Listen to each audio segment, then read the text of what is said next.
கடும் கோபத்தில் Modi. Chennai road show பிரச்சாரமே வேண்டாம், பாஜக தலைகளை பந்தாட தயாராகும் மேலிடம்.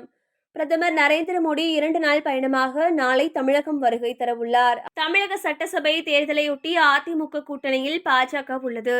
பாஜகவுக்கு மொத்தம் 27 தொகுதிகள் ஒதுக்கப்பட்டுள்ளது. தமிழகத்தில் பாஜகவுக்கு வெற்றி வாய்ப்புள்ள தொகுதிகளை அதிமுகவிடம் பெறவில்லை என்றும், தற்போது ஒதுக்கப்பட்ட தொகுதிகளில் பாஜகவால் வேட்பாளர்களை நிறுத்தி ஜெயிப்பதில் நடைமுறை சிக்கல்கள் உள்ளதாகவும் தொண்டர்கள் கூறி வருகின்றனர்.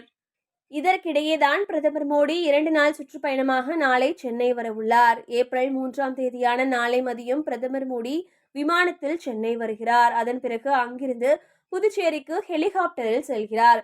புதுச்சேரி சட்டசபை தேர்தலையொட்டி மதியம் 3 மணியளவில் அங்குள்ள அஜந்தா சிக்னல் சந்திப்பு முதல் அண்ணா சதுக்கம் வரை 2 கிலோமீட்டர் தொலைவுக்கு பிரதமர் மோடி ரோட் ஷோ நடத்துகிறார். அதன் பிறகு அவர் பாஜக கூட்டணி வேட்பாளர்களுக்கு ஆதரவாக வாக்கு சேகரிக்கிறார். பிறகு மீண்டும் சென்னை வந்து தனியார் ஹோட்டலில் இரவு நேரத்தில் ஓய்வெடுக்க உள்ளார். பிறகு ஏப்ரல் 4ஆம் தேதியான நாளை மறுநாள் மதியம் பிரதமர் மோடி சென்னையிலிருந்து கேரளா செல்ல உள்ளார். இதற்கிடையேதான் சென்னையில் இருக்கும் பிரதமர் மோடி மயிலாப்பூர் தொகுதியில் பிரச்சாரம் மற்றும் ரோட் ஷோ நடத்த திட்டமிட்டிருந்தார். இதனால் பிரதமர் மோடி ரோட் ஷோ, பிரச்சாரம் உள்ளிட்டவற்றை அதிரடியாக ரத்து செய்துள்ளார்.